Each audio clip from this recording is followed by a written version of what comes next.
Hey boys and girls, welcome to Miss Ramos's channel and Ramos Back and Forth. We're going to do some open area model, my favorite strategy for multiplication. Today we're going to be looking at very easy double-digit multiplication when we're using multiples of 10. So we're going to be looking at a number like 20 times 34. And what that equals. So now we know it's multiples of 10. We've already learned the trick, which is why we only have two squares here. We've already learned the trick of removing your 0 and then putting it back on. And we say, suck it off, and then put it back on. So here we are. We've got our 20 down here. And then we're going to break apart our 34. So we have 4 ones, which is a value of 4, because we have 4. Skip counting by ones 4 different times, so that's 4. And then we have 30 over here, because we have 3 groups of 10, skip counting by tens, so 10, 20, 30, 3 different times equals 30. So now we're going to put our multiplication right here. So we know now that we have 20 times 30.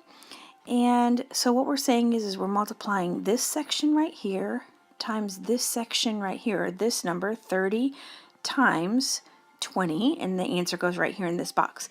So I know that I'm saying to myself, I go and suck those zeros off, and 3 times 2 is 6, but then I have to add these zeros back on, so I have 1, 2, 0, so I'm going to put 1, 2 zeros right there. Now I'm going to multiply right here 20 times 4, and it goes in this box right here where those two meet.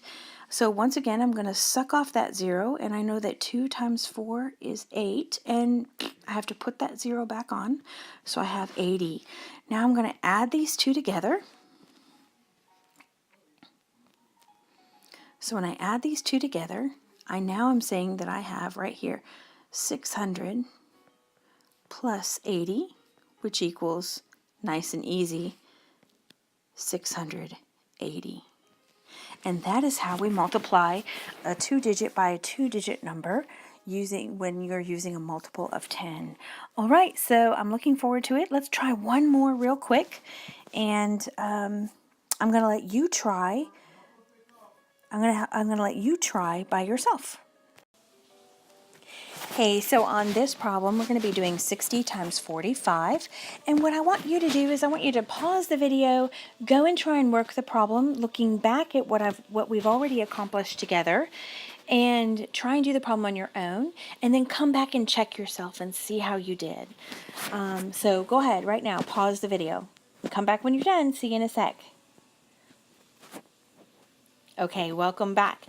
So here we have 60 times 45. So remember, we're doing multiples of 10. So right here we have 60, and then we're breaking apart the 45. So what that means is that I have 5 ones, because I'm skip counting by 1 5 different times, which is a value of 5. And then I'm looking in the tens place, and I'm skip counting by 10 4 different times, which gives me a value of 40. So I've broken that apart, and then I'm going to put my times symbol right here. Okay, so now what I'm looking at is really right here. I have 60 times 40, which goes in that spot right there. So I go ahead and I remove those zeros. And then I'm really saying 6 times 4, because that's the trick when we're using multiples of 10 or zeros. And 6 times 4 is 24. And then I'm going to go ahead and I have 1, 2 zeros, and I'm going to put both the zeros back on, giving me 2,400. Now I'm ready to multiply my next section, which I'm really saying is 60, which is going to go here. This is where that is, times 5, because that's where the 60 and the 5 meet. So once again, I'm going to suck that 0 off, and I have 6 times 5. Don't be fooled by this. This can be tricky, which is 30. And then there I have 1 0, so I'm going to plop that right back on. So now what I'm going to do is add those two numbers together. So really what I have here is 2,400 plus 300, and I want to be real careful when I add these to make sure that I line them up appropriately with the values in each space, in each place value very correctly, so that you have the correct answer of 0 and 0, 0 and 0, 4 and 3 is 7, and 2 and nothing is 2. So my actual answer is 2,700. So great job. Fabulous job. I'm glad you got it right. I knew you would. All right, check back again with me later. Go check out some of the other videos I have listed on Ramos Rockin' Fourth.